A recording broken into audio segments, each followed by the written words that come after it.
നമസ്കാരം. മറ്റൊരു വിവാദം കൂടി ഇപ്പോൾ സമൂഹത്തിൽ ചർച്ചയാകുകയാണ്.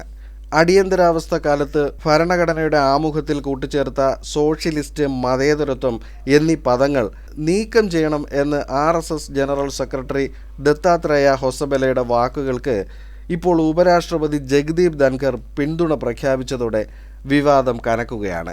ആദ്യം ഉപരാഷ്ട്രപതിയുടെ വാക്കുകൾ എന്താണെന്ന് നോക്കാം. ആമുഖമാണ് ഏതൊരു ഭരണഘടനയുടെയും ആത്മാവ്. അത് മാറ്റാനാവുന്നതല്ല. ഇന്ത്യയിലല്ലാതെ വേറൊരു രാജ്യത്തും ഭരണഘടനയുടെ ആമുഖം മാറ്റിയിട്ടില്ല. അത് തിരുത്താവുന്നതല്ല. ആമുഖത്തിൽ നിന്നാണ് ഭരണഘടന വളരുന്നത്. ഭരണഘടനയുടെ വിത്താണ് ആമുഖം. അടിയന്തരാവസ്ഥ കാലത്താണ് 1976 42-ാം ഭരണഘടനാ ഭേദഗതിയിലൂടെ ആമുഖത്തിൽ സോഷ്യലിസ്റ്റ്, മതേതരത്വം, ഇൻ്റഗ്രിറ്റി എന്നീ വാക്കുകൾ ഉൾപ്പെടുത്തിയത്. ആ സമയം ഇന്ത്യ അടിയന്തരാവസ്ഥയുടെ ഇരുട്ടിലായിരുന്നു. BR അംബേദ്കറും സംഘവും കഠിന പ്രയത്നങ്ങളിൽ തയ്യാറാക്കിയതാണ് ഭരണഘടന. അത് മറന്നുകൊണ്ടാണ് ആമുഖത്തിൽ ഇത് ചെയ്തത്. അടിയന്തരാവസ്ഥ കാലത്ത് അത് ചെയ്തത് ഭരണഘടനാ ശില്പികളോടുള്ള വഞ്ചനയാണ്. ഇത് ആയിരക്കണക്കിന് വർഷങ്ങളായുള്ള രാജ്യത്തിൻ്റെ നാഗരിക സമ്പത്തിനെയും അറിവിനെയും ഇകഴ്ത്തുന്ന തരത്തിലുള്ള നീക്കമാണ്. ഇത് സനാതന ചൈതന്യത്തിൻ്റെ നിന്ദയാണ്. ഇതൊക്കെയാണ് ഉപരാഷ്ട്രപതിയുടെ വാക്കുകളിൽ ഉണ്ടായിരുന്നത്. ഉപരാഷ്ട്രപതിയെ പിന്താങ്ങി കേന്ദ്രമന്ത്രിമാരായ ശിവരാജ് ചൗഹാനും ജിതേന്ദ്ര സിംഗും രംഗത്തെത്തിയിട്ടുണ്ട്. ഇതിനു മുൻപ് ഭരണഘടനയുടെ ആമുഖത്തിൽ നിന്ന് സോഷ്യലിസം, മതേതരത്വം എന്നീ പദങ്ങൾ നീക്കം ചെയ്യണമെന്ന ആവശ്യങ്ങൾ 2024 നവംബറിൽ സുപ്രീം കോടതി തള്ളിയിരുന്നു. ഭരണഘടന ഭേദഗതി ചെയ്യുവാനുള്ള പാർലമെന്റിന്റെ അധികാരം ആമുഖത്തിനും ബാധകമാണെന്ന ഹർജികളിൽ കൂടുതൽ വാദവും തീർപ്പും ആവശ്യമില്ലെന്ന് അന്ന് സുപ്രീം കോടതി ബെഞ്ച് പറഞ്ഞിരുന്നു. മതേതരത്വം ഭരണഘടനയുടെ അടിസ്ഥാന ഭാഗമാണെന്ന് ഹർജിക്കാരെ കോടതി ഓർമ്മിപ്പിച്ചിരുന്നു. 1976 ആമുഖത്തിൽ ഭേദഗതി വരുത്തിയത്. 44 വർഷങ്ങൾക്ക് ശേഷം ഇത് ചോദ്യം ചെയ്യുന്നതിൽ യാതൊരു ന്യായീകരണവുമില്ലെന്നും സോഷ്യലിസം അർത്ഥമാക്കുന്നത് സമത്വവും സമ്പത്തിൻ്റെ തുല്യതയാണെന്നും പാശ്ചാത്യ രാജ്യങ്ങൾ സോഷ്യലിസത്തിന് നൽകുന്ന അർത്ഥം നമ്മൾ എടുക്കേണ്ടതില്ലെന്നും സുപ്രീം കോടതിയുടെ വിധി പ്രസ്താവനയിലുണ്ടായിരുന്നു. അന്ന് പുതിയ വാക്കുകൾ ഉൾപ്പെടുത്തിയത് ചോദ്യം ചെയ്ത് BJP നേതാവ് സുബ്രഹ്മണ്യം സ്വാമി ഉൾപ്പെടെയുള്ളവരുടെ ഹർജികളാണ് വന്നിരുന്നത്. അടിയന്തരാവസ്ഥയുടെ 50-ാം വാർഷികത്തോടനുബന്ധിച്ച് ഡൽഹിയിൽ സംഘടിപ്പിച്ച പരിപാടിയിലാണ് ഈ ആവശ്യം RSS വീണ്ടും ഉയർത്തിയത്. RSS നേതാവിൻ്റെ പ്രസ്താവനയെ എതിർത്ത് കോൺഗ്രസും മറ്റു പാർട്ടികളുമെല്ലാം രംഗത്തെത്തിയിട്ടുണ്ട്. ഇനി പ്രതിപക്ഷക്കാരുടെ പ്രസ്താവനകൾ നോക്കാം. ഒരിക്കൽ പോലും ഇന്ത്യൻ ഭരണഘടന അംഗീകരിക്കാത്ത RSSകാരാണ് ഇപ്പോൾ തിരുത്ത് ആവശ്യപ്പെടുന്നെന്ന മറുപടിയാണ് കോൺഗ്രസ് നൽകുന്നത്. ഇന്ത്യയെ ഹിന്ദു രാഷ്ട്രമാക്കുവാനുള്ള RSS ലക്ഷ്യമാണ് ഈ പ്രസ്താവനയിലൂടെ തെളിഞ്ഞതെന്ന് CPM ആരോപിച്ചു.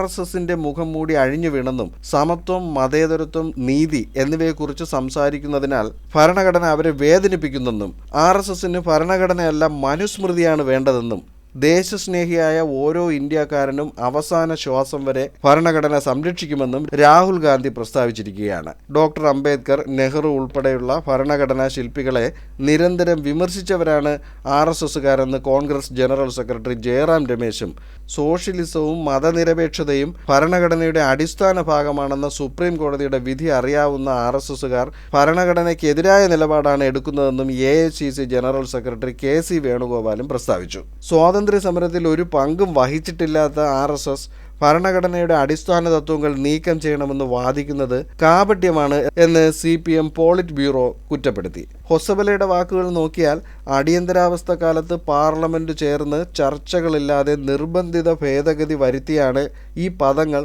ഭരണഘടനയിൽ ചേർത്തത്.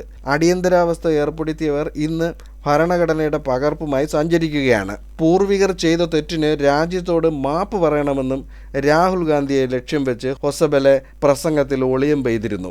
കോൺഗ്രസ് രൂക്ഷമായ ഭാഷയിൽ എതിർപ്പ് പ്രകടിപ്പിക്കുകയാണ്. ഭരണഘടനയെ എതിർക്കുകയും കത്തിക്കുകയും ചെയ്തവരാണ് RSSകാർ. ഭരണഘടന തിരുത്തുവാൻ 400-ലേറെ സീറ്റുകൾ വേണമെന്ന് BJP നേതാക്കൾ പറഞ്ഞപ്പോൾ ജനം അവർക്ക് മറുപടി കൊടുത്തു. ഇപ്പോൾ അവർ ഭരണഘടനയുടെ ആത്മാവിനെ ബോധപൂർവം ആക്രമിക്കുകയാണ്. ഇതിനെ പ്രതിരോധിക്കും എന്നാണ് കോൺഗ്രസിന്റെ ഭാഷ്യം. ഭരണഘടനയുടെ ആമുഖത്തിൽ മാറ്റം വരണമെന്ന RSSന്റെ ആവശ്യം വരും നാളുകളിൽ ചൂടേറിയ വാദപ്രതിവാദങ്ങൾക്ക് ഇടയാക്കുമെന്ന കാര്യം തീർച്ചയാണ്.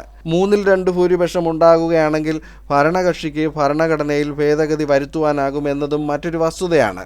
നിരവധി പരിഷ്കാരങ്ങൾ ഓരോന്നായി കേന്ദ്രം നടപ്പാക്കുന്ന വേളയിൽ അതിനെതിരെ പ്രക്ഷോഭവുമായി പ്രതിപക്ഷവും നിലപാടെടുക്കുകയാണ്. രാജ്യത്തിന്റെ മുന്നോട്ടുള്ള പുരോഗതിയിൽ ജനങ്ങൾ നേരിടുന്ന നിരവധി പ്രശ്നങ്ങൾ ഇത്തരം നീക്കങ്ങളാൽ തിരസ്കരിക്കപ്പെടുകയാണ്. ഓരോ രാഷ്ട്രീയ നേതാക്കളും ഉയർത്തിവിടുന്ന പ്രസ്താവനകൾക്ക് പിന്നിൽ ഒരു അജണ്ട ഉണ്ടാകും എന്നതും സ്വാഭാവികമാണ്. എന്തായാലും ഭരണഘടനയിൽ മാറ്റങ്ങൾ വരുത്തണമെന്ന BJPയുടെയും RSSന്റെയും നിലപാട് അവർ തുടരുക തന്നെ ചെയ്യും. അതിനെ എത്രത്തോളം പ്രതിരോധിച്ചു നിർത്തുവാൻ കഴിയുമെന്നത് പ്രതിപക്ഷത്തിന്റെ ഐക്യത്തിനെ അടിസ്ഥാനമാക്കിയായിരിക്കും. മറ്റൊരു വാർത്താവിശേഷവുമായി വീണ്ടും അടുത്ത വീഡിയോയിൽ കാണാം.